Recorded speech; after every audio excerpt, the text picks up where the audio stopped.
Naquele tempo, porque eu não sabia falar, ou melhor, não sabia que eu sabia falar e tinha vergonha de me expressar no microfone. Naquele tempo era só alguém anunciar o meu nome que as minhas pernas começavam a tremer. Hoje, eu estou aqui 40 dias depois de ter deixado a presidência da República. E eu brinco todo dia dizendo que nos primeiros dias de ex-presidente, você fica como se fosse um cão que cai de um caminhão de mudança. Você fica querendo saber que lado que você está e para onde você vai. E eu tenho muita consciência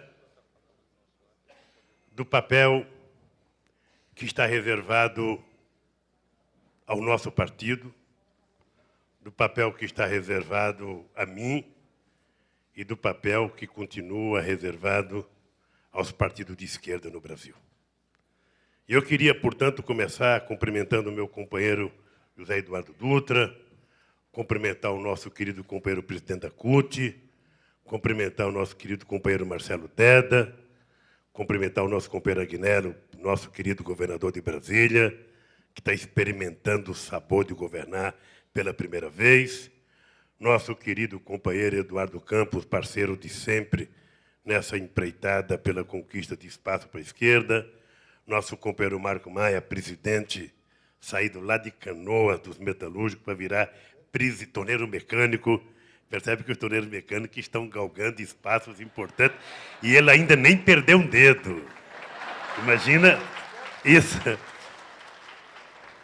Nosso querido companheiro Humberto Costa, líder do PT no Senado, nosso querido companheiro governador Jacques Wagner, nosso querido governador da Bahia, nosso querido companheiro Tarso Genro, governador do estado do Rio Grande do Sul, nosso companheiro Tião Viana, governador do estado do Acre, também criado pela luta de um gaúcho chamado Plácido de Castro, nosso querido companheiro Roberto Amaral, presidente interino enquanto o Eduardo é governador do PSB, companheiro que foi ministro do nosso governo, companheiro genuíno, agora no Ministério da Defesa, me parece, nosso companheiro Rui Falcão, nossa companheira prefeita Luciana, nosso querido companheiro José Dirceu, nosso querido companheiro Ricardo Bezuini, Marco Aurélio, a presença ali do companheiro Olívio Dutra e do companheiro Guxiguem, que não vieram, mas deixaram a cadeira aí. Alguém deixou até um copo aí já esperando, pensando que vai ter drink depois. Companheiros ministros, companheiros prefeitos, estou vendo aqui o prefeito de Belo Horizonte, estou vendo a ex-prefeita Ana Júlia, do estado do Pará, estou vendo aqui vários companheiros. Governadora, desculpa, querida, é que eu estou vendo o Marco, prefeito de Belo Horizonte, e eu estou fazendo essa pequena confusão. Companheiro Dulce, companheiros deputados, deputadas, militantes, militantas, tudo bem? Então, eu estou com um discurso escrito aqui, mas acho que não cabe. Não cabe porque não tem muito sentido. Eu, primeiro, queria dizer para vocês que para nós compreendermos bem o significado dos 31 anos da existência do PT, era preciso que nós pudéssemos fechar os olhos por alguns minutos e imaginarmos o que seria o Brasil sem o PT. Imaginem o vazio político que existiria neste país se não existisse um partido com as características, com a força e com a composição heterogênea que tem o PT.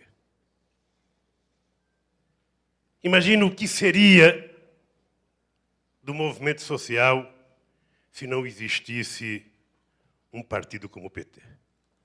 Com defeitos, com virtudes, mas certamente com muito mais virtudes do que com defeito. Imagina o que teria sido as conquistas da sociedade brasileira sem a existência de um partido nos moldes do PT.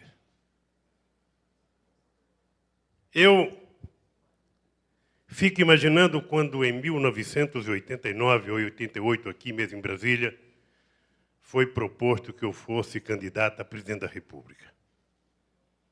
Eu voltei para casa imaginando que era uma brincadeira alguém me indicar para ser presidente da República. Sabendo que do outro lado tinha Ulisses Guimarães, tinha o Mário Covas, tinha Brizola, tinha Aureliano Chaves, tinha Fife, teve até Ronaldo Caiado. E eu ficava pensando o que as pessoas querem que eu faça no meio, porque também naquele tempo não era apenas o preconceito das pessoas mais pobres, era o meu próprio preconceito. Era um preconceito que estava arraigado nas minhas entranhas, porque eu fui preparado a vida inteira para que a gente não pudesse ser muita coisa na vida. E eis que nós conseguimos, depois de eu quase ficar devendo pontos ao Ibope, porque houve um tempo em Manaus que eu cheguei lá para ir visitar aquela hidrelétrica de Balbina, que é um monumento à insanidade, e eu cheguei lá, o Ricardo Couto pegou um jornal, o Estadão, e quando leu eu tinha caído de 3% para 2,75% na pesquisa. Eu quase jogo o Ricardo Couto do avião e eu falei, eu vou desistir, porque já não tem dinheiro ainda ficar devendo voto para o Ibope, eu vou parar por aí.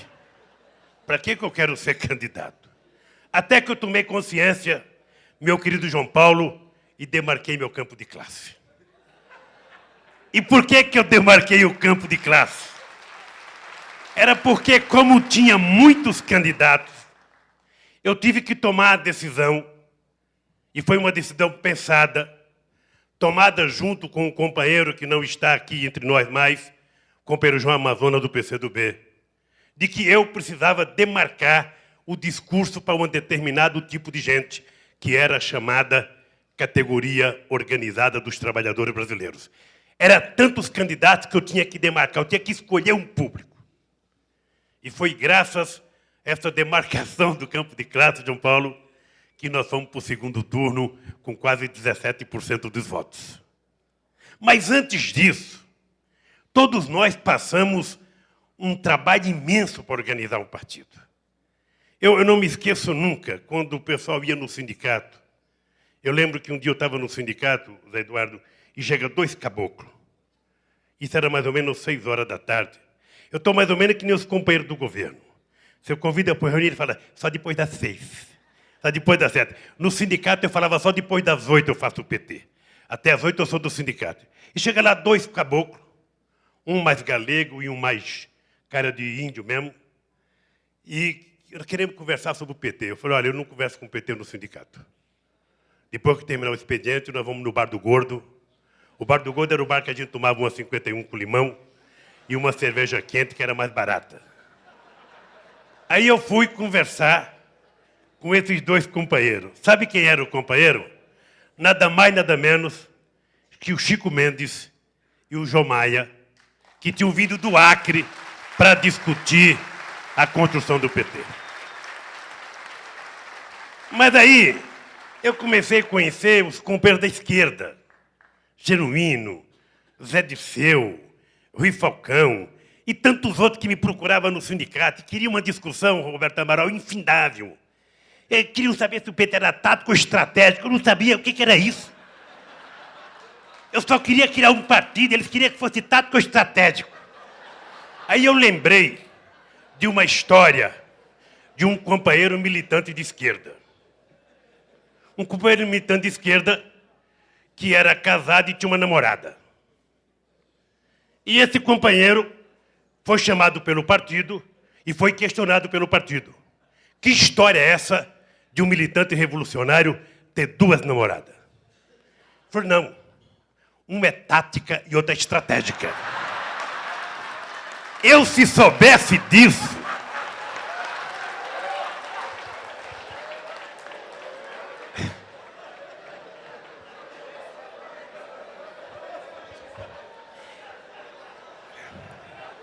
eu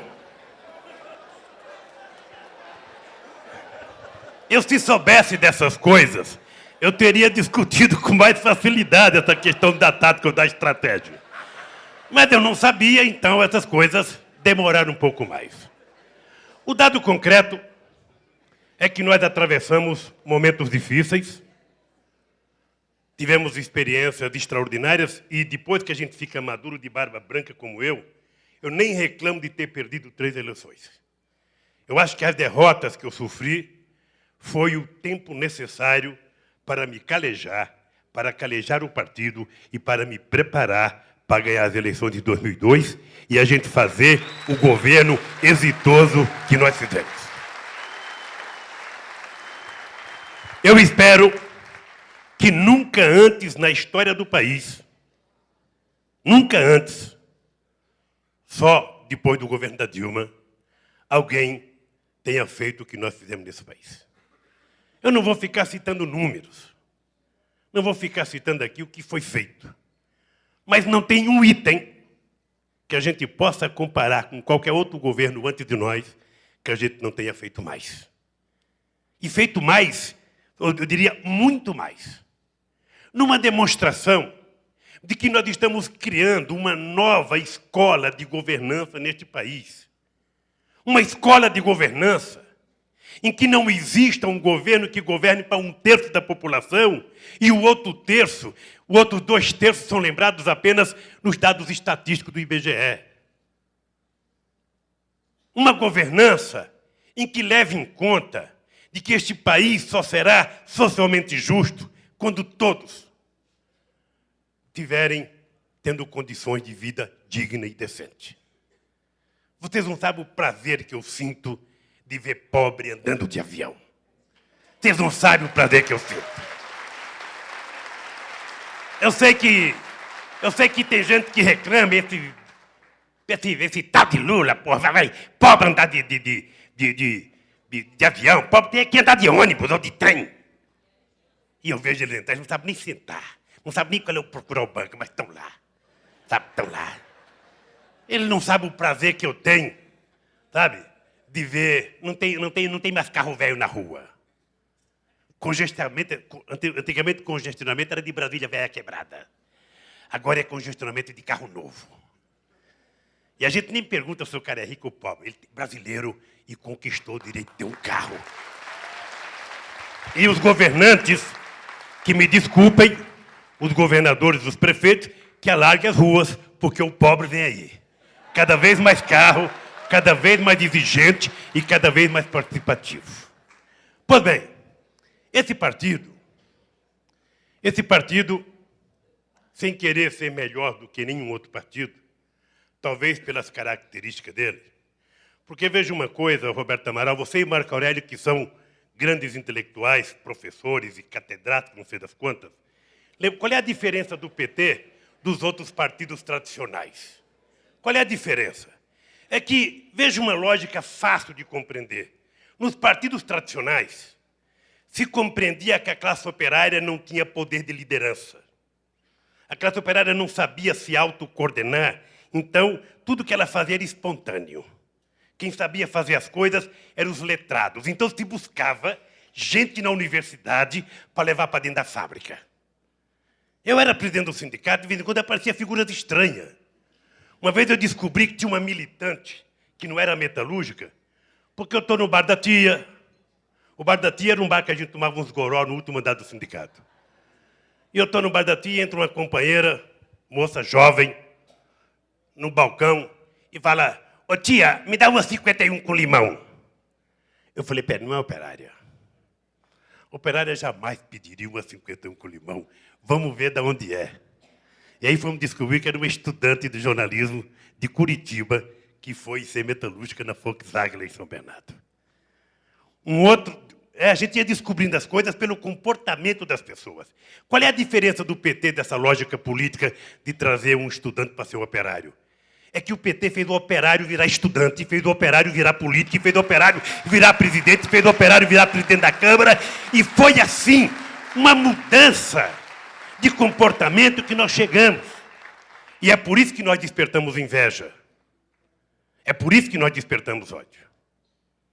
Esse moço aqui disse uma coisa que eu ainda não vou dizer, da tentativa de criar diferenças entre o nosso governo e o governo da Dilma, como se fosse dois governos, como se a Dilma não fosse do governo do Lula e Lula não fosse do governo da Dilma. Eu apenas não estou no governo, mas sou governo tanto quanto qualquer companheiro que está no governo. O sucesso da Dilma é o meu sucesso. O fracasso da Dilma é o meu fracasso.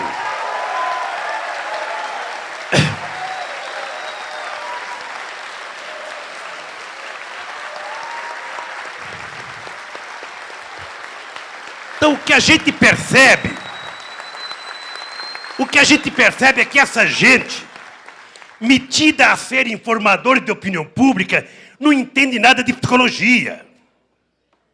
Porque a minha relação política com a Dilma é indissociável. Nos bons e nos maus momentos. Não é uma aventura. É um projeto que estava construído e nós acreditávamos neles quando eles diziam que a Dilma era um poste. Não éramos nós que dizia. Nós a lançamos candidatos, acreditávamos nela e elegemos ela. Eles é que diziam, ela não está preparada, ela não sabe fazer política, ela não sei das contas. Agora, já sabe, ótimo. Toda vez que vocês falaram bem da Dilma, eu baterei a palma, porque ela merece isso e muito mais. Toda vez. Se a grande ofensa ou a grande desconstrução do governo Lula que eles querem fazer é falar bem da Dilma, eu poderei morrer feliz. Poderei tranquilamente, porque era esse o nosso objetivo. Era eleger alguém que pudesse fazer mais e melhor. Porque se fosse para fazer o mesmo, eu teria pleiteado o terceiro mandato. Ou seja, é para ela fazer mais e melhor. Por ser diferente, por ser mulher, por ser competente. E por provar que ela não é resultado do Lula. Ela é resultado de um conjunto de forças políticas que está aqui. Que tentaram destruir em 2005. A história haverá de mostrar. Não houve campanha mais infame contra um partido do que a campanha feita com o PT em 2005. Não há campanha mais infame. Isso vai dar muito o que falar. E muitos estudiosos vão estudar muita coisa, mas nós vamos saber o que aconteceu naquele fatídico ano de 2005, em que nós mesmo desconfiávamos um de nós.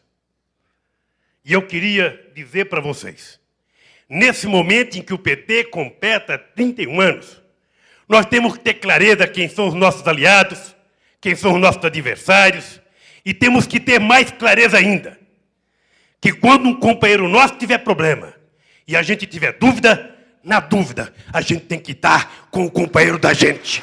Na dúvida, a gente tem que estar com o companheiro da gente.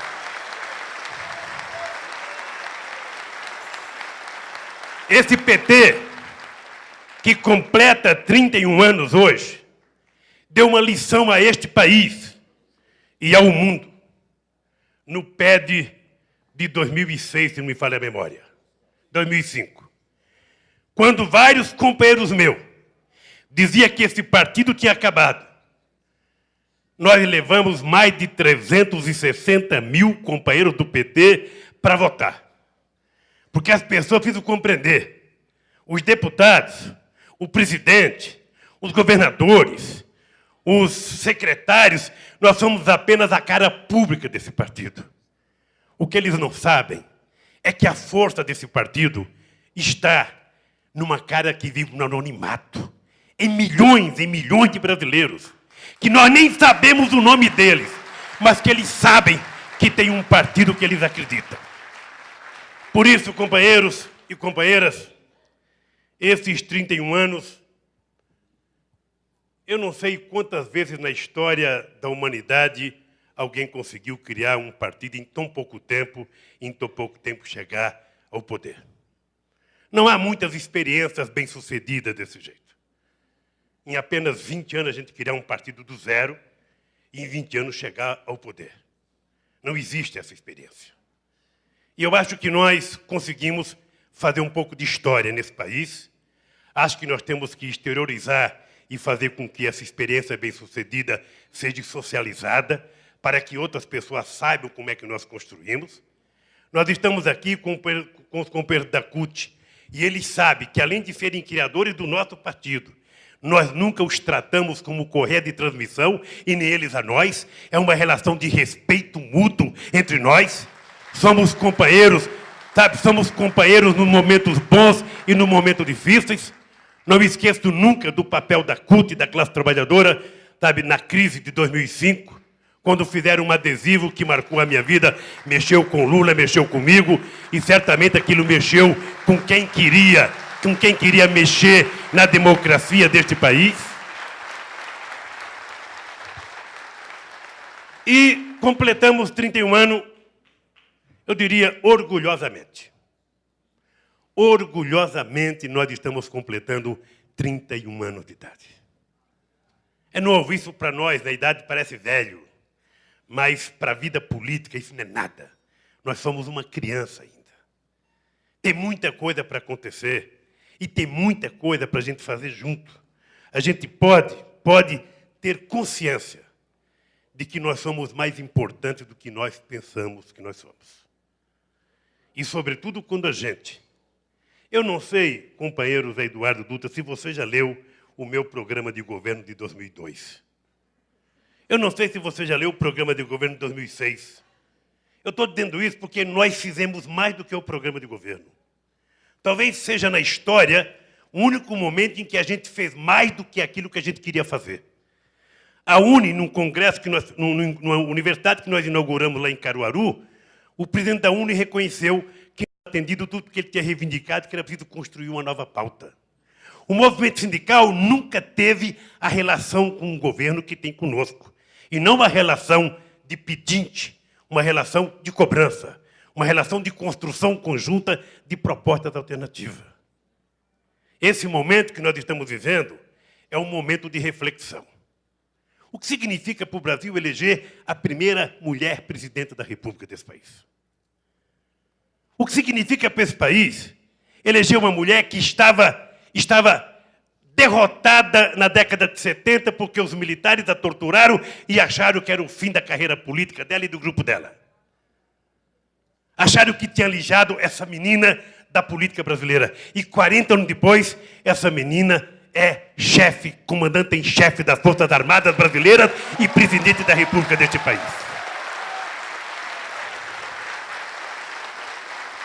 Com uma vantagem, sem rancor. Com uma vantagem, sem raiva. Com uma vantagem, sem ódio. Apenas sabendo que está reservada a ela, na história deste país, a possibilidade de provar que a mulher é tão ou mais competente do que o homem e que a inteligência não está medida pelo sexo, mas sim pela qualidade da massa encefálica que cada um de nós carrega na cabeça. Estes 31 anos, companheiro Zé Eduardo Dutra, faz com que a gente pense um pouco mais. Nós já ganhamos a presidência da República, já ganhamos governadores, já elegemos prefeitos de capital, já elegemos prefeitos de cidades pequenas. O que nós queremos mais? Nós queremos é fazer com que o povo brasileiro ocupe cada vez mais um espaço, ou seja, um pedaço no espaço da cidadania que ele ainda não conseguiu. Agora imagina, companheiro Zé Eduardo Dutra, a minha alegria em dezembro, quando eu pego os índices do IBGE. E eu vejo lá, índice de desemprego 5,3%. Eu fui dirigente sindical, companheiros.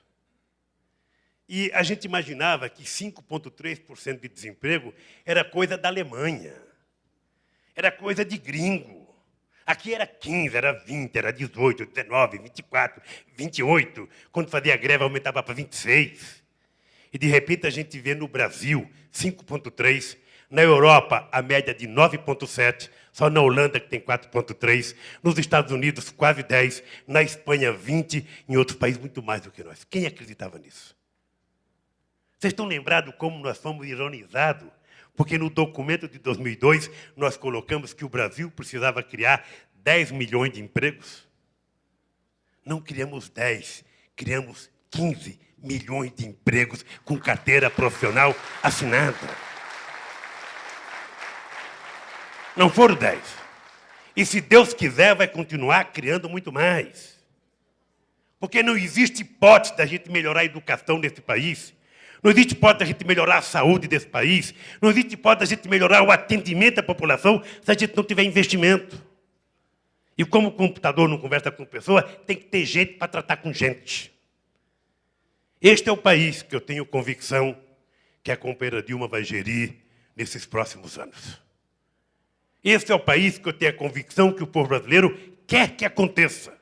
E vai acontecer de forma mais aprimorada, de forma mais calejada, de forma mais madura, de forma mais articulada, com mais aliança política, com mais gente participando desse processo. Por isso, companheiros, eu fico agradecido de ter recebido outra vez um título que jamais deveria ter me tirado de ser presidente de honra desse partido. Você apenas está me devolvendo no tempo da história uma coisa que eu não podia ter perdido por ser presidente da República. Mas, de qualquer forma, eu fico... Espero que, junto com isso, venha mais coisas. E, de qualquer forma, eu não quero voltar a ser o militante que eu já fui. Eu disse para o Zé Eduardo e para o Vacaro, olha, eu não quero mais... Eu lembro quando Marisa tinha as crianças pequenas, que a gente tinha que sair de sábado para ir para a reunião naquele PT, ficava lá discutindo a tarde inteira, as pessoas pedindo questão de ordem, chegava às 10 horas da noite em casa. É verdade, Bruno Maranhão. Aí voltava domingo de manhã um sol, a Marisa falava, vamos na represa, vamos não sei para onde, não, tem reunião de diretório. Chegava lá, era a mesma questão de ordem, era sempre os mesmos que levantavam contra, os mesmos que defendiam a favor, e às vezes o máximo que a gente conquistava era marcar uma reunião para o mês seguinte. Eu não tenho mais paciência, não tenho mais idade. Agora, eu acho que também o PT evoluiu demais e o PT aprendeu a ser mais prático. Eu estou disposto a viajar esse país. Se algum adversário meu acha que porque eu deixei a presidência, o Lula está aposentado, escafedeu-se. Aqui não tem aposentadoria na política, meu filho. Aqui é o seguinte, se tiver uma boa causa, terá um bom soldado na rua para brigar e para defender. Não...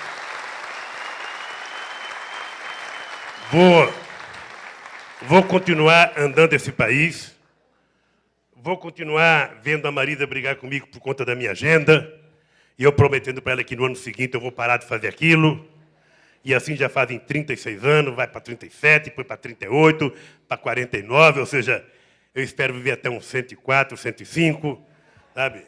Estou me preparando para isso. Então, queridos companheiros, é com muita alegria, Zé Eduardo, com muita alegria, companheiros, convidados, que eu participo desse nosso aniversário de 31 anos. Eu que comecei, junto com muitos de vocês, na primeira reunião de construir esse partido, eu que passei junto com vocês, eu lembro que eu fui uma vez a uma cidade no Rio Grande do Sul, com Olívio Dutra, numa cidade, eu não sei se era Estrela, não sei o que era, nós fomos filiar gente no partido. Chegamos lá, não tinha ninguém. Paramos no bar para tomar uma cerveja, entrou 2 caras no balcão, nós filiamos os 2. Sabe? Eu lembro, Humberto, quando você emprestou uma Brasília velha para a gente ir à floresta, lá em Pernambuco, fazer um comício, e na volta o carro o Bruno Maranhão era meu segurança. Comandante Bruno, era meu segurança. E eu lembro que o carro bateu e furou o kart e o óleo vazou, nós ficamos na estrada, meia-noite. Aí não tinha o que fazer, o segurança ficava me ensinando a atirar, de noite. Ninguém parava para a gente poder subir no caminhão. Eu lembro de coisas, e eu pretendo construir um memorial das lutas sociais nesse país. Eu pretendo construir uma coisa forte nesse país para a gente poder contar a história deste país do jeito que ela foi e não do jeito que a elite contou para nós a vida inteira. E a minha ideia é que a gente coloque esses causos. Eu ainda um dia vou chamar vários companheiros aqui para a gente sentar em volta de uma mesa tomando cerveja. Tem que ter cerveja, tem que ter uma caninha e um gravador para a gente ficar contando o caos. Quem sabe em cada estado a gente pode organizar, pegar os companheiros mais velhos, como o Ribamar lá no Piauí, como o Luiz Edvige no Piauí, ou Wellington, e fazer esse companheiro contar história. Você que parece novo, mas também é velhinho, você pode contar história. Conta cada, para a gente fazer um memorial de coisa viva, de coisa muito, mas muito forte. Então, meus queridos e queridas companheiras, eu recebi um bilhete aqui, já estou falando demais, porque a nossa querida companheira Dilma vai chegar daqui a pouco, mas nós esperaremos ela aqui, mas não é justo que eu fique falando o tempo inteiro aqui para poder esperar. Eu só queria dizer para vocês o seguinte, olha, eu sou hoje um brasileiro muito orgulhoso. Muito orgulhoso porque eu e o PT tivemos a vida inteira que provar que éramos capazes de fazer as coisas. A nossa vida foi uma provação. Todo dia a gente tinha que provar. Ninguém nunca cobrava nada dos outros, mas de nós as pessoas cobram todo santo dia. Então, deixar a presidência da República e poder entrar num avião de carreira como eu entrei ontem e ser tratado com o carinho que eu fui tratado, só isso valeu a pena passar pela presidência da República. Eu não sei quantos presidentes teria coragem de entrar num avião fazendo apenas 40 dias. E eu quero fazer isso a vida inteira, porque eu aprendi que o político que tem medo do povo não deveria ser político. Quando tiver um problema, ao invés da gente se esconder no gabinete, ficar ouvindo o assessor dizer não vai para a rua que está bom, você tem que ir para a rua para convencer as pessoas que se você errou, é porque você, sabe, se equivocou e assumiu o erro. Mas ter medo jamais. E eu acho que o povo brasileiro espera isso da classe política. Não ter medo, conversar, discutir e fazer as coisas como eu faço com os companheiros da CUT agora, o negócio do salário mínimo. Vocês acham que eu tenho divergência da CUT? Não tenho. Esses companheiros são meus irmãos, eu ajudei a criar. Agora, eu aprendi, e eu estou vendo companheiros daqui que aprenderam também, que quando a gente faz um acordo, se a gente cumprir, é muito melhor, porque a gente ganha confiança e faz outros acordos. Eu aprendi isso. Sabe? Eu falo essas coisas, mas amanhã, se a CUT precisar, eu estou na rua com a CUT fazendo o que precisa ser feito. Mas veja, nós não podemos, sabe, não cumprir as coisas que nós acordamos. Eu vou contar uma história, Arthur. Em 1978, nós fizemos a famosa greve por fábrica. E teve uma fábrica que não fez greve, a Cubota. A Cubota Teco. Não sei se ela existe ainda. Existe, Feijó? Ela não fez greve. Aí, quando nós fizemos o acordo, a Cubota resolveu entrar em greve. Eu fui para dentro da fábrica e falei, escuta aqui, ô Peusado, ninguém é palhaço, não. Tem a minha assinatura num documento aqui. É o seguinte, nós vamos voltar a trabalhar. Está feito uma coisa, vamos voltar a trabalhar. Nada de ficar brincando. E o pessoal voltou a trabalhar. Porque se a gente não age assim, a gente perde o respeito. E ninguém leva em conta. E o salário mínimo, companheiro Marco Maia, vocês têm que aprovar uma lei definitiva. Porque o salário mínimo não pode ficar sendo um cenário para todo ano aparecer gente para ser mais herói do que o outro. O salário tem que ter uma lei fixa. Tem que ter uma lei que determine para que ninguém precise ficar brigando pelo salário mínimo. Vamos brigar pelo salário máximo. E vamos deixar o mínimo resolvido na lei, aprovado pelo Congresso Nacional. Por isso, companheiros e companheiras do fundo do coração, muito obrigado por tudo que vocês fizeram por mim. Eu e Marisa, embora tenhamos brigado muito por causa do PT, nós somos o que somos porque agradecemos a vocês a lealdade, o companheirismo, mesmo nas divergências. Eu, sinceramente, não sei se eu faria política se não fosse o PT. Portanto, com todos os defeitos que nós temos, eu acho que nós fizemos o que era possível.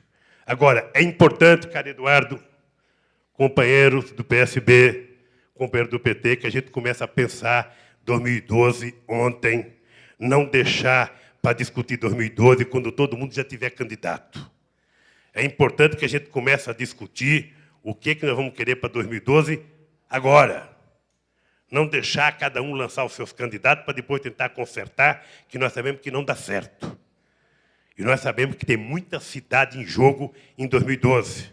E nós precisamos começar já a maturar a aliança que nós vamos fazer. Muito obrigado, companheiros. Parabéns ao PT e viva o Partido dos Trabalhadores.